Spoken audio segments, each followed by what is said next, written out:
Hello friends, तो कैसे हैं आप सब। आई होप आप सब अच्छे होंगे। तो आज की इस वीडियो में हम क्या देखने वाले हैं। हम देखने वाले हैं एनसीईआरटी ज्योग्राफी क्लास 11th और चैप्टर फर्स्ट। तो हाँ, मैंने क्लास 11th की ज्योग्राफी स्टार्ट कर दी है। फर्स्ट चैप्टर क्या है। फर्स्ट चैप्टर का जो आपका नाम है वो है भूगोल एक विषय के रूप में। ये सिंपल सा चैप्टर है। इसमें आप देखोगे ज्योग्राफी के बारे में, ठीक है, कि ज्योग्राफी क्या है, उसकी ब्रांच क्या क्या होती है, ठीक है, उसमें हम परिभाषा क्या होती है, ये सब हम सिंपल सा पढ़ेंगे।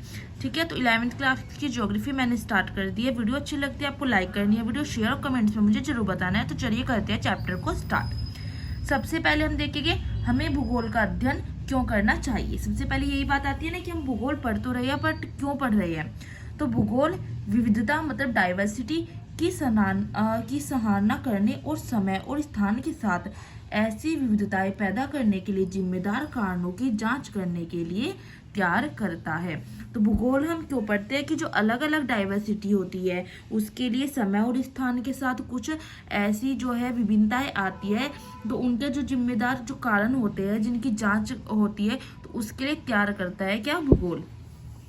भूगोल क्या है। पृथ्वी हमारा घर है, सबको पता है, ठीक है। यह कई अन्य बड़े और छोटे जीवों का भी घर है जो पृथ्वी पर रहते हैं और जीवित रहते हैं। यह विभिन्नता भौतिक वातावरण और सामाजिक या सांस्कृतिक विशेषताओं के बीच संबंधों की समझ के लिए एक सुराग प्रदान करती है। भौतिक वातावरण ने मंच प्रदान किया है जिस पर मानव समाज ने अपने रचनात्मक कौशल के नाटक को उन उपकरणों तकनीक के साथ अभिनय किया जिन्हें उन्होंने आविष्कार किया और अपने सांस्कृतिक विकास की प्रक्रिया में विकसित किया। तो कुल मिला के जो इतना सारा लिखा है इसका सिर्फ एक मीनिंग बैठता है कि भूगोल पृथ्वी का वर्णन है। मैं ये सारा आप स्किप भी कर सकते हो, बट मैंने क्यों लिखा है ताकि थोड़ा सा आपको समझ आ जाए, क्योंकि जब हम 11th क्लास की ज्योग्राफी स्टार्ट कर रहे हैं थोड़ा सा आपको डिटेल में पढ़ना होता है। तो सिंपल हम कह सकते हैं भूगोल क्या है। भूगोल पृथ्वी का वर्णन है जिसके बारे में हम पृथ्वी में सब कुछ पढ़ते हैं, और पृथ्वी क्या है, हमारा घर है जहाँ पर बड़े और छोटे जीव रहते हैं।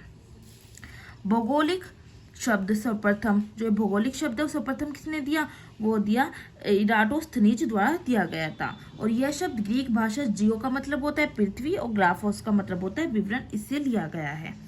पृथ्वी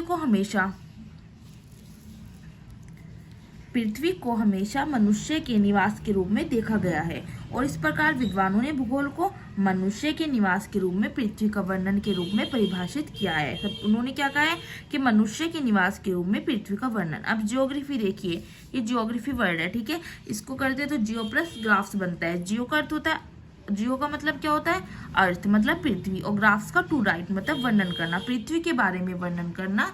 पृथ्वी का वर्णन करने ही किया है, पृथ्वी का वर्णन करना ही जियोग्राफी है, भूगोल है। अब आगे आ जाते हैं भूगोल और अन्य विषयों के साथ इसका संबंध। अब भूगोल का अन्य विषयों के साथ भी क्या संबंध है। वास्तविकता हमेशा बहुआयामी होती है, मतलब बहुत सारे पार्ट्स होते हैं, और पृथ्वी क्या है, बहुआयामी है। भूविज्ञान, भूमिका विज्ञान, बाल विज्ञान, समुद्र विज्ञान, वनस्पति विज्ञान, प्राणी विज्ञान और मौसम विज्ञान जैसे प्राकृतिक विज्ञानों ने कई विषय और सामाजिक विज्ञान जैसे अर्थशास्त्र, इतिहास, समाजशास्त्र, राजनीति विज्ञान, मानव विज्ञान जैसे कई विषय शामिल है। कहने का मतलब है कि भूगोल का इन सब से क्या है, कुछ ना कुछ संबंध है, ठीक है। भूगोल का अध्ययन इन सब में भी हम करते हैं। भूगोल क्षेत्रीय विभेदन के अध्ययन के रूप में। क्षेत्रीय विभेदन मतलब अलग अलग क्षेत्र में। इस प्रकार अब हम मानवीय प्रकृति और प्राकृतिक मानव को पाते हैं, और भूगोल इस पारस्परिक संबंध का अध्ययन करता है। भूगोल क्या करता है, मानवीय और प्राकृतिक मानव के बीच में कोरिलेट करता है।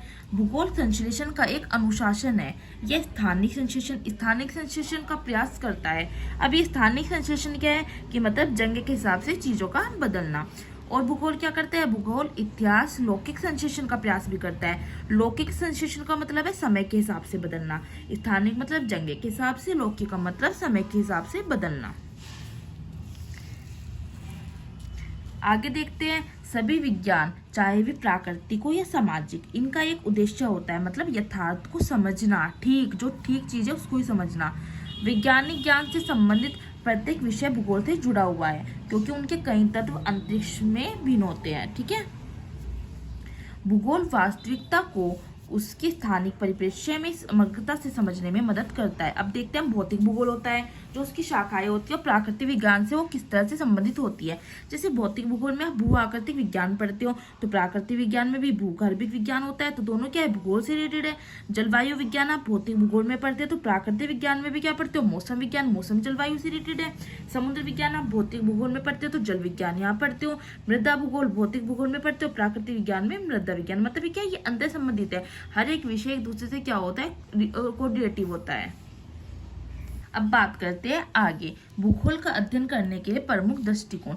व्यवस्थित की बात देखें तो एक घटना का पूरे विश्व में अध्ययन किया जाता है और फिर टाइपोलॉजी या स्थानिक पैटर्न की पहचान की जाती है। क्षेत्रीय की बात करते हैं तो किसी विशेष क्षेत्र की सभी भौगोलिक घटनाओं का अध्ययन होता है और ये क्षेत्र प्राकृतिक, राजनीतिक या नामित क्षेत्र हो सकते हैं। द्वैतवाद की बात करते हैं। द्वैतवाद होता क्या है? द्वैतवाद भूगोल की एक मुख्य विशेषताओं में से ही एक है, जो शुरू से ही पेश किया गया था। यह द्वैतवाद अध्ययन में जिस पहलू पर जोर दिया गया उस पर निर्भर था। मतलब कि जिस भी पहलू पर जोर दिया जाता है ये उस पर निर्भर होता है द्वैतवाद। भूगोल की परिभाषा की बात करते हैं। परिभाषा क्या होती है, आपको एग्जाम में दी जाती है कि ये पूछा जाता है कौन से राइटर ने लिखी है, तो आपको याद रखना है। भूगोल का उद्देश्य धरातल की प्रादेशिक या क्षेत्रीय विभिन्नता का वर्णन और व्याख्या करना है। यह किसने कहा? ये रिचर्ड हॉटशॉन ने कहा है। भूगोल धरातल के विभिन्न भागों में कारणात्मक रूप से संबंधित तथ्यों में विभिन्नता का अध्ययन करता है। यह किसने कहा? अल्फ्रेड हैटनर ने। भूगोल की शाखाएं की बात करते हैं तो भूगोल का अध्ययन एक अंतर शिक्षण मतलब इंटरडिसिप्लिनरी विषय है। अब ये अंतर शिक्षण विषय क्या होता है? ये अंतर शिक्षण का मतलब क्या है? इसका मतलब होता है, देखिए मैंने लिखा हुआ है, एक विषय दूसरे विषय से क्या है, अंतर संबंधित है, तो इसको ही हम अंतर शिक्षण कहते हैं। और भूगोल के अध्ययन की बात करें तो दो प्रमुख उपागम होते हैं, अप्रोच दो होती है इसकी, एक तो विषय वस्तु क्रमबद्ध और एक होती है इसकी प्रादेशिक। अब हम देखते हैं ये दोनों। भूगोल की शाखाओं में आ जाता है, पहले तो आता है क्रमबद्ध उपागम के आधार पर, ठीक है, दो मैंने आपको बताया था। भौतिक आ जाता है, इसमें आ जाता है आपका सिद्धांत, दर्शन शास्त्र, विधि और तकनीक और मानव। भौतिक में बात करें तो भूआकृति विज्ञान, जलवायु विज्ञान, मृदा भूगोल, जल विज्ञान आ जाता है। सिद्धांत दर्शन शास्त्र की बात करते हैं, भौगोलिक चिंतन हो जाता है। मानव पारिस्थितिक, जिसमें भूमि और मानव पारस्परिक क्रिया जाती है। विधि और तकनीक की बात करते हैं तो मानचित्र करा, क्षेत्रीय सर्वेक्षण विधि, मात्रात्मक तकनीक, भूसूचना में जैसे आपका GIS रहता है, फुल फॉर्म पूछ ली जाती है इनकी। GIS की जियोग्राफिक इंफॉर्मेशन सिस्टम, GPS की global positioning system and LIC आ जाता है आपका लैबोरेटरी इंफॉर्मेशन सिस्टम। फिर आ जाता है मानव के बारे में बात करते हैं तो मैंने यहाँ अलग से लिख दिया है क्योंकि पेज कम पड़ गया था थोड़ा, ठीक है। तो मानव का लिखा है मैंने यहाँ पे सामाजिक और सांस्कृतिक ऐतिहासिक आ जाता है। जनसंख्या और बस्ती, जिसमें ग्रामीण और नगरीय आ जाती है। आर्थिक में आ जाता है कृषि, औद्योगिक, पर्यटन, व्यापार, परिवहन, अवसंरचना और सेवाएं, ठीक है। और राजनीतिक। अब ये तो हमने भूगोल की शाखा में पढ़ा था क्रमबद्ध उपागम के आधार पर।